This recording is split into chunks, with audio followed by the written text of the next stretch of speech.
14 est supprimé. L'article 15, sur l'article 15 est inscrite Madame Sylviane Bulteau. Alors, sur l'amendement, il y a plusieurs amendements, donc vous me direz lequel. Donc, l'amendement numéro 7 n'est pas défendu, le 72 n'est pas défendu, le 83, Madame Louwagie. Merci, Monsieur le Président, Madame la Ministre, mes chers collègues. Donc, cet amendement demande la suppression de l'article 15 qui... Nous voulons supprimer l'article 15 parce que finalement, il bénéficie à 2 millions de particuliers employeurs et cet article va conduire à une destruction programmée de 85 000 emplois. Donc, c'est relativement important. Il y a énormément de personnes qui bénéficient de ce dispositif, ça conduit à des emplois derrière.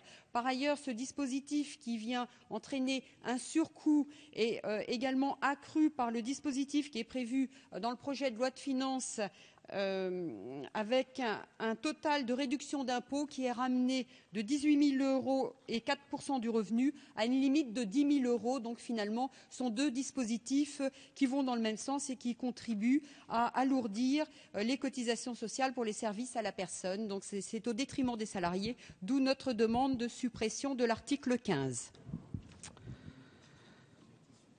Donc, ça c'était l'amendement numéro 83 de suppression. L'amendement 115, Monsieur Thion. Oui. On les présente tous, les amendements identiques, et après. D'accord, tout à fait. Alors, c'est l'amendement de suppression, bien évidemment. Et ma collègue vient d'évoquer ce problème qui est gravissime. C'est 85 000 emplois qui sont concernés. Moi, je me suis rapproché un petit peu des entreprises d'emploi à domicile que dans ma circonscription, parce que j'ai reçu évidemment beaucoup de courriers. Je vous prends deux exemples, par exemple. Pour quelqu'un une entreprise qui s'occupe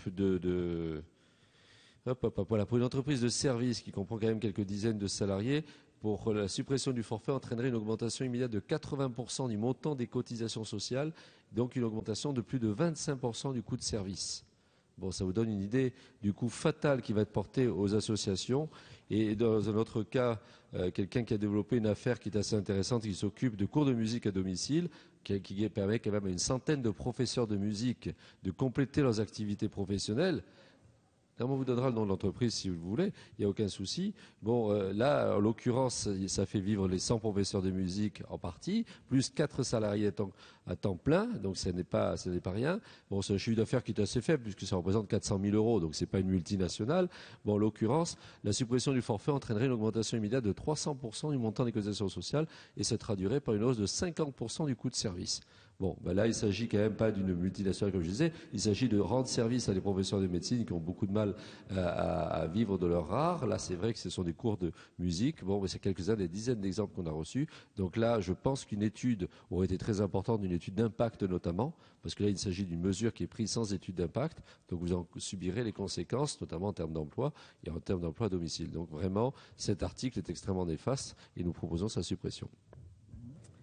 Merci, Monsieur Thion. L'amendement numéro 172, Monsieur Dor. Oui, Monsieur le Président, dans le même sens, c'est que là, on touche directement au service à la personne, qui était une innovation forte du ministre Borloo il y a quelques années, qui s'est parfaitement développée sur le territoire, qui rend des services majeurs, surtout pour les personnes âgées, pour les personnes seules, isolées. Il y a des associations qui se sont occupées de résoudre ces problèmes.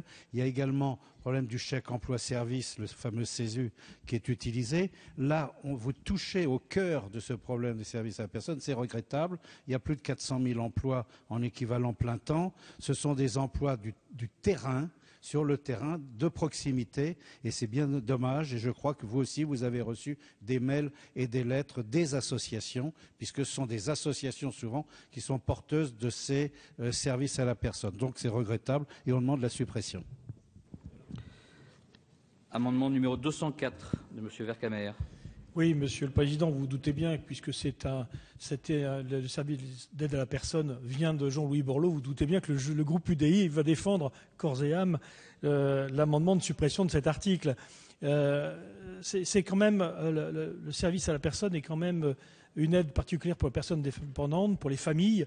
C'est beaucoup d'ailleurs développé dans l'économie sociale et solidaire, qui travaille directement dans les familles. Je dois dire qu'à l'approche aussi de la loi sur l'éducation qui va fortement développer, à mon avis, du périscolaire, on aura besoin aussi de personnes dans les familles pour garder les enfants pendant que les parents travaillent. Et donc, je pense que c'est vraiment un coup fatal que vous risquez de donner à ce secteur qui est en plein développement, qui va l'être encore plus demain, et qui est pourvoyeur d'emplois dans un pays qui en a bien besoin. Merci, Monsieur Vercamer. Sur ces amendements de suppression, l'avis de la Commission.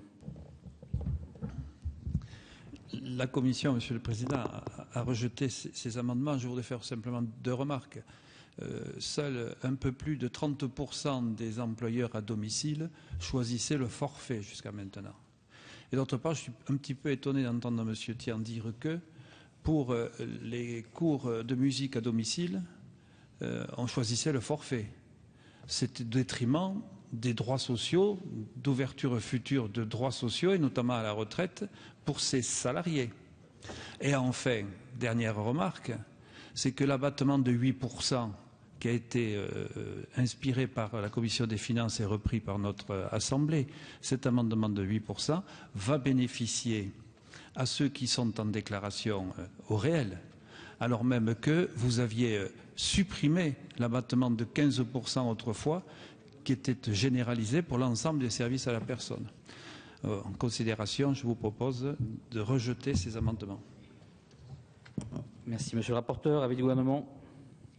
Oui, avis défavorable, Monsieur le Président. D'abord parce que, comme cela a été indiqué, l'assiette forfaitaire était injuste pour les salariés qui étaient déclarés sous ce régime-là. Ils sont 250 000 environ aujourd'hui. C'est injuste puisque leurs droits sociaux sont calculés sur la base d'une rémunération au SMIC, alors même qu'ils peuvent être payés au-dessus du SMIC. Le deuxième élément est que, comme cela a été rappelé, le dispositif initial a été modulé de façon ou amendé de façon à le rendre moins brutal d'application pour les employeurs qui pourront bénéficier pour une rémunération au niveau du SMIC d'une réduction forfaitaire de 75 centimes d'euros, ce qui représente une réduction de 8% pour un salaire versé au SMIC. Et puis je veux rappeler que les employeurs, les particuliers employeurs, continuent de bénéficier de la réduction de 50% de leur impôt sur la dépense engagée,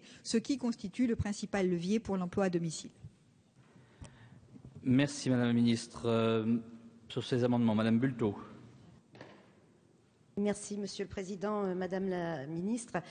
Cet article, je crois, est un bon article. Il est l'illustration vivante, en tout cas, de ce que le Premier ministre appelle le nouveau modèle français, redresser la France dans la justice en lien avec nos valeurs d'égalité et qui donne un sens à l'intérêt général. Quoi de plus juste, en effet, que de permettre la protection de 1,7 million de salariés qui sont à 88% des femmes. Cette mesure de cotisation sur le réel permettra en effet d'améliorer les droits des salariés ES et salariés EES sur leurs droits à la retraite, au chômage, aux indemnités journalières, à l'invalidité, excusez du peu. Alors qu'hier, 25 novembre, la journée internationale de lutte contre les violences faites aux femmes dénonçait des actes insupportables, il faut aussi, je crois, rappeler qu'une autre violence est à combattre.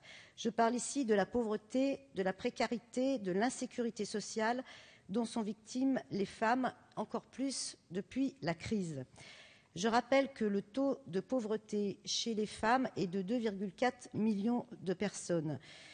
La pauvreté ne touche pas de la même façon les hommes et les femmes, et l'écart est notamment très important pour la tranche des 25-34 ans, puisqu'il y a donc 7,1% de femmes et 5,9% d'hommes. Il s'agit le plus souvent de femmes mères célibataires qui perçoivent une allocation ou un salaire à temps partiel. Elles sont en plein dans la catégorie des travailleurs pauvres. Voilà pourquoi je crois cet article rétablit les droits des salariés et en particulier ceux des femmes qui travaillent dans ce secteur de l'aide à domicile. Merci. Merci Madame Bulto. Monsieur Germain.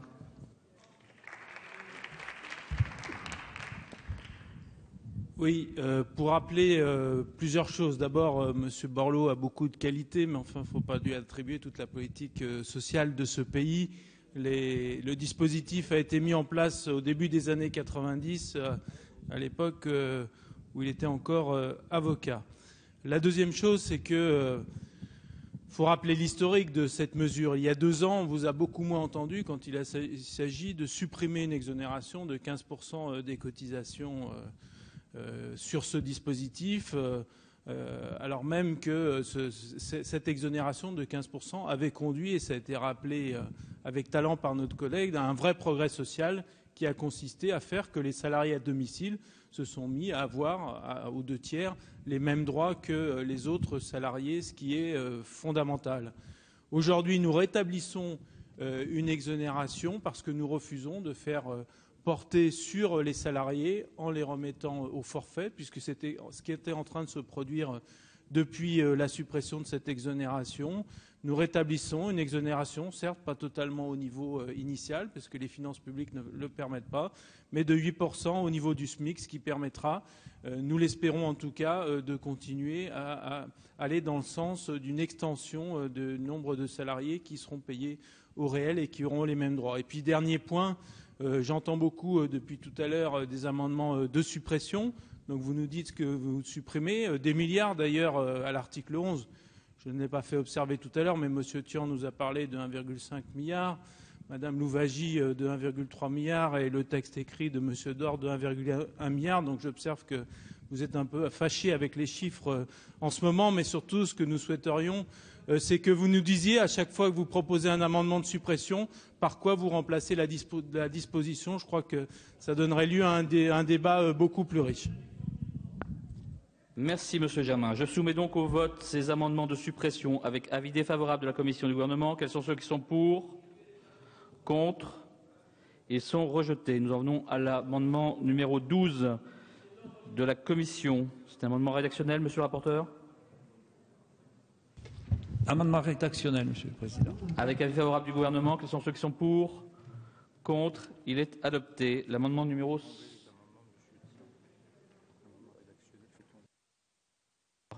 L'amendement rédactionnel a fait tomber l'amendement 116 de M. Thian, le 117, le 119, le 118.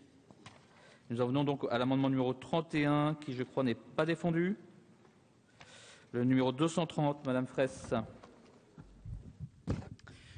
Oui, comme vous le savez, nous sommes hostiles au mécanisme d'exonération de cotisations sociales qui affecte progressivement mais très lourdement le financement solidaire de notre système de protection sociale. Et donc, si le gouvernement souhaite soutenir un secteur particulier, ce qui peut tout à fait se comprendre, et par exemple dans ce cas, nous pensons qu'il doit le faire non pas par le biais d'exonération de cotisations sociales, y compris compensées, car ça pèse sur les budgets publics, mais par des mesures de nature fiscale. Et c'est pourquoi nous proposons de supprimer les alinéas 6 et 7 de cet article et de modifier en conséquence l'alinéa 9. Merci Madame Fraisse. L'avis de la Commission? La Commission a repoussé, Monsieur le Président. C'était une disposition votée à l'initiative parlementaire. Défavorable. Avis du Gouvernement? Favorable. Je soumets donc au vote cet amendement 230 avec avis défavorable de la Commission et du Gouvernement. Quels sont ceux qui sont pour? Contre? Il est rejeté. Amendement numéro 13. Rédactionnel, Monsieur le Président. Avis favorable du Gouvernement? Madame la Ministre? Favorable. Je soumets au vote cet amendement numéro 13. Quels sont ceux qui sont pour? Contre? Il est adopté. Je soumets au vote l'article 15. Quels sont ceux qui sont pour? Contre? Il est adopté. Nous en venons à l'article 15 bis. Alors, nous avons des amendements de suppression à l'article 15 bis, donc un amendement de suppression, mais il n'est pas défendu. Je me soumets donc au vote l'article 15 bis. Quels sont ceux qui sont pour? Contre? Il est adopté. Article 15-13, nous avons l'amendement 74 tombe. Je soumets donc au vote l'article 15-13. Quels sont ceux qui sont pour? Contre?